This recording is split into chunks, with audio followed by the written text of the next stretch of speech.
Hello and welcome back to the channel. Today I wanted to talk to you guys about mental health, specifically depression.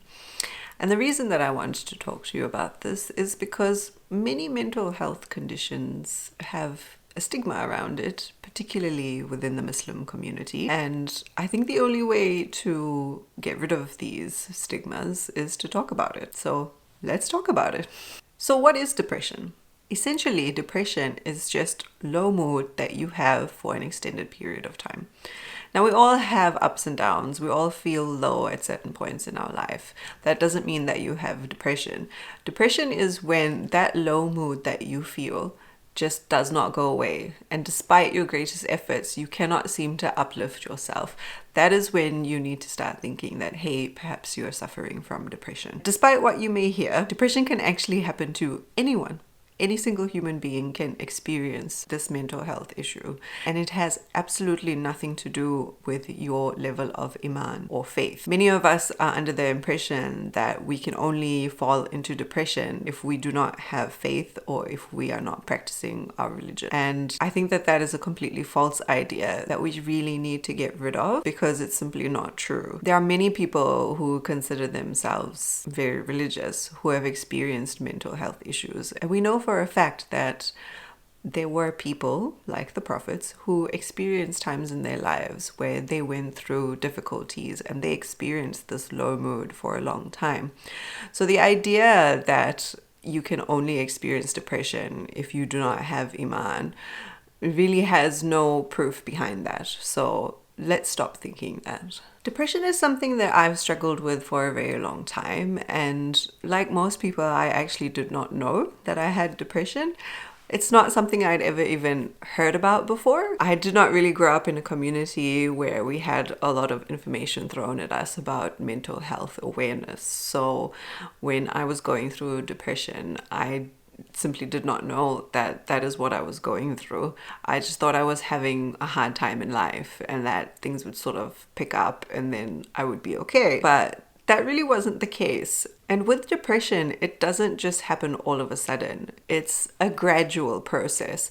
So you slowly start feeling down, but that kind of escalates. And when it comes to the point of escalation, that is the point where you really need desperate help. And the idea is to try and get help before you get to that point, because it is very hard once you're at the end point to come back. And that is certainly what I experienced, because like I mentioned, I didn't actually know that that was what I was going through. And it was only when I got to my lowest point that I realized, okay, I'm going to have to seek help. There's actually something wrong here. And what was wrong was that I was suffering from depression. I would say that's actually the hardest thing about depression, is that you don't really see it coming. Even the person who is going through it, if you don't know what the signs are, if you don't know what it's like, if you've never really seen or experienced it before, then you don't know what it looks like. So it's very hard to spot someone who is actually going through depression. And even for me, like a few weeks before I had my mental breakdown, I looked completely normal. We actually were on a holiday and there's photos of me smiling, looking like I was having a great time. But I was actually going through depression at that time. Only a few weeks later did I actually have my mental breakdown. I was at my lowest point, and it was at that point that I had to accept that I needed help. And for me, that was going to counseling. That's what actually helped me to eventually get out of the depression. And I would definitely say that to anyone who is experiencing low mood, who thinks that maybe there is something wrong, that go now, go to counseling now, seek help now. Don't wait till later, because the thing is that if you allow yourself to be in this low mood for an extended period of time, depression can lead to death. Depression does lead to suicide, and that's not a place that we want to be at. So if we're a bit more proactive, then perhaps we can stop that. There are so many people who have gone through this, who have gone through depression, and they felt so helpless. They felt embarrassed that they were going through this, and so they never talk to anybody about it. They've never sought out help because they felt ashamed. They felt weak. and they didn't want to be a burden on somebody else. These are the kind of feelings that a lot of people who are going through depression feel. And this is what stops them from reaching out to their loved ones or anyone for help. And the longer that they leave it in that state, suicidal thoughts start to enter your mind. And that is a really dangerous place to be in, because there might come a day where you listen to those thoughts and you might take action. And that is what you really want to prevent. And that was the exact case for me. And I was at the point of having suicidal thoughts. And I really knew, okay, this is a danger zone now. Like, I have to do something about it, because I do not want, as difficult as this is right now, I do not want to take my own life. That's not what I want. And I do consider myself to be lucky, because not everybody has that.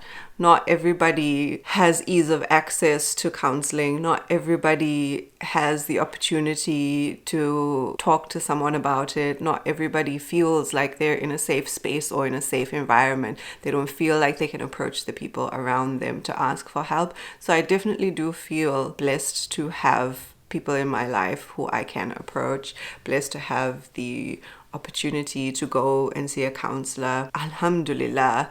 Alhamdulillah, I'm very blessed and very grateful to have that in my life, and I know that not everybody has that. I think the main point that I want to get through is that you really shouldn't feel embarrassed if you are experiencing this. You really should not feel ashamed. Yes, of course, depression is an illness. It's an illness just like any other type of physical illness. I mean, you wouldn't feel embarrassed that you got the common cold, so you really shouldn't be embarrassed that you're suffering from depression. Both of them are illnesses. One is an illness of the mind, and the flu is an illness of the body. I like to describe depression as a cancer of the mind. That's how I see it. And cancer, unfortunately, is something that we're all familiar with. And you know that with cancer, it can go undetected for a very long time. And it's only when things become serious, then people go and seek treatment or go to the doctor, and that's the point at which they get diagnosed. Often that is the case. It's very similar with depression. For a lot of people, you don't notice it at first, and when it escalates, that's when you realize, okay, something is definitely wrong now and I need help. And sadly, we don't think of it in the same way as we do cancer. If we thought, okay, my body is ill, we would not feel embarrassed to tell people or to go to the doctor and seek help. However, when it comes to mental health, we don't have that same thinking.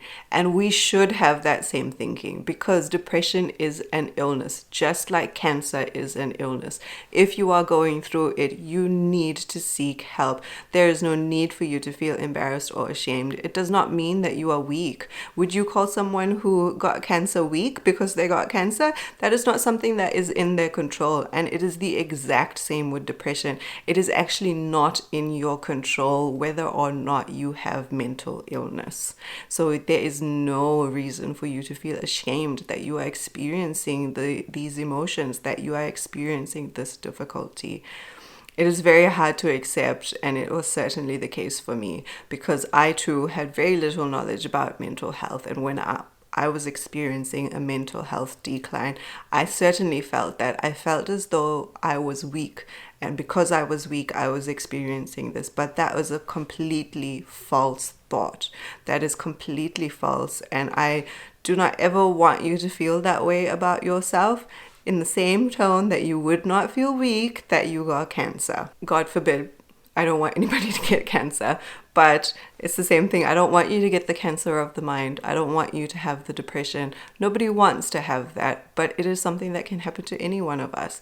And if it does happen, please, I beg of you, seek help. Tell someone, anyone. It doesn't matter who you go to for help, whether it's a family member, whether it's a counselor, a spiritual leader. The thing that will help you with your depression is, first of all, talking about it. And there are a number of therapies that you can do. Talk therapy, CBT, there's a lot that you can do, but it all involves first talking about it.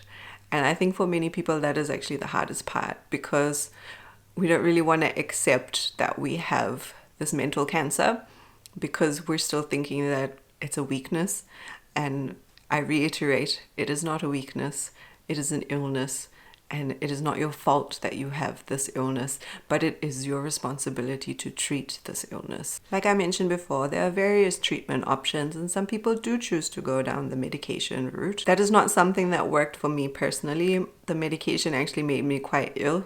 I tried several different types of medication, and all of them made me very ill. And that's quite common for people who start taking antidepressants. It takes their body a while to adjust to the medication, but I simply could not stomach having to go through these symptoms and get my body to adjust to this.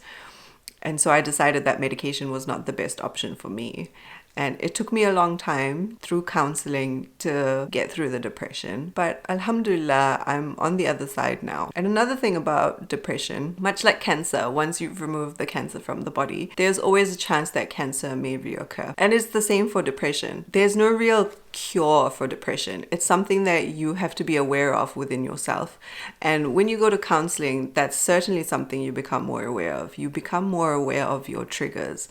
And so rather than waiting until you're down the line at the end point to look for help, you can start noticing the symptoms at the beginning and start to, enforce your treatment plan or whatever it is that works for you, so that you don't keep progressing through the depression, that you come out of it sooner. And a lot of people who go through depression, they will find their mood goes like this. It's a lot of ups and downs, and it's a lot of big ups and very low downs. A lot of people can experience those kind of moods when they're going through depression.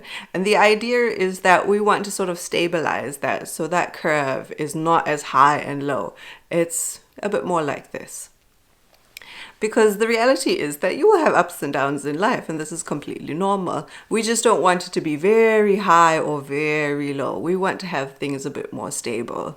And once you start to understand yourself and become aware of your triggers and aware of yourself, then it becomes a bit easier for you to manage your emotions, and you will start to see your curve a bit more like this, your emotional curve. That has been something that has been really helpful for me, because like I said, depression is not something that you cure, it's something that you manage. And in order to manage that, you have to really understand yourself. And that has been the major benefit of counseling, is understanding myself, understanding what caused my depression, how I ended up in the place that I was. And through knowing that, I now know, like when I'm experiencing a low mood, I will notice it pretty much straight away. And if it's starting to last for a longer time, then I will know immediately that, okay, something is wrong. I'm starting to feel myself slipping back into depression. And that is my trigger to be like, okay, Yugeshni, you got to do something about this now. And I always go back to all the things that I've discussed with my counselors, the things that I've went through, and different things work for different people.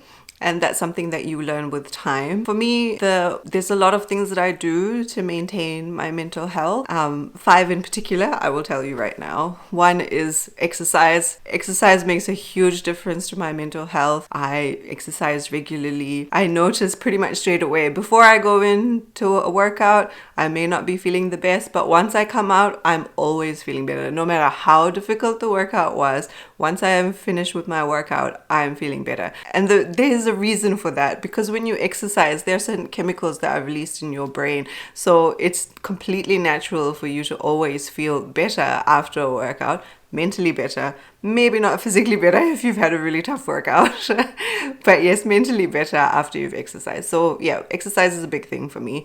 Eating well is also a really big thing for me. If I'm eating a lot of junk, which I rarely do these days, that definitely makes my low mood worse. It does not help me mentally, and that was something that took me a while to learn, the connection between my brain and my gut. Yes, what you eat actually affects you. That was a lot for me to take in, and I've been learning a lot about that recently as well.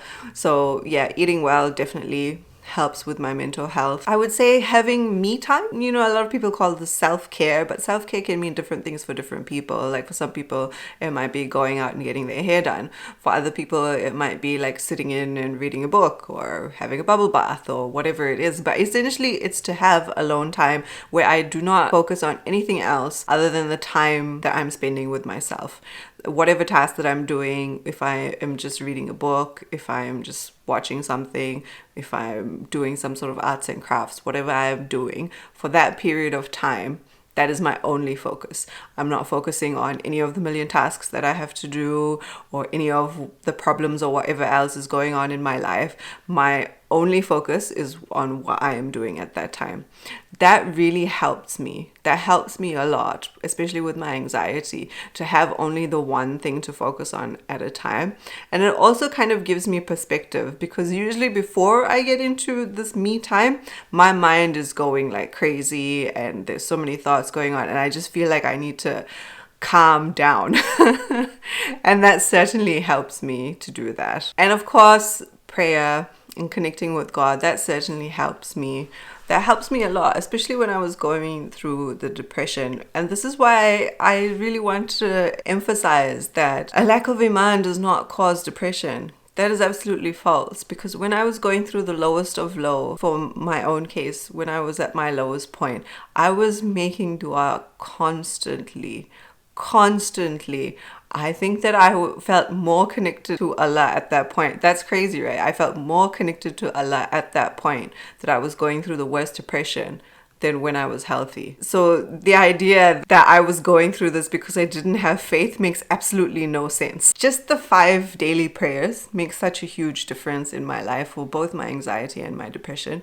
It grounds me, it helps me to focus, it helps me to connect with my creator, it helps me to realign really and understand my purpose and think, hey, you know, like there's no reason for me to be so anxious about whatever it is I'm anxious about, because ultimately it probably doesn't even matter. And literally just talking to God, like it feels like a huge weight off my shoulders when I do that. That has been the ultimate therapy. God is my best therapist. He's the best listener and he's always available. So definitely, you know, connecting with God has such a huge benefit to my mental health. And obviously there are other benefits too as well, but as we're talking about mental health, prayer is and dua is really big for me. And the last thing, number 5, that helps me with my mental health is definitely just talking. And that would be not just talking to my counselor, but like talking to my loved ones, talking to the people that I trust and feel safe with. That helps me a lot, especially when I'm feeling low or I'm feeling anxious. That certainly helps. And like I said before, you know, Allah is always available for me to talk to. But sometimes when I need that human connection, when I need someone to hug, you know, that, and someone to listen to me and to respond verbally at the right time, then yeah, it does definitely help to talk to my loved ones. And like I said, when I now know that I'm being triggered and my mood is low and I feel like I'm slipping, I will start to implement those things, the one or all of those 5 things in my life.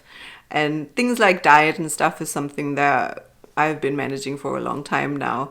But specifically things like me time and prayer and talking to loved ones, those are things that are immediate for me when I feel myself slipping. It's definitely been helpful for me. And I wouldn't be able to cope, honestly, if I hadn't been to counseling, if I didn't talk about what I was going through, not just to talk about it, but also to understand myself a lot better. So I highly, highly recommend counseling for anyone, even if you're not going through depression. I think it helps us as human beings a lot to have that guide, to have somebody else guide us through our own emotions, to help us manage our emotions, to use their experience. And there's a lot of techniques that you would never have thought of or heard of that are really beneficial for everyone. So I hope that this has been helpful for you in some way, shape or form.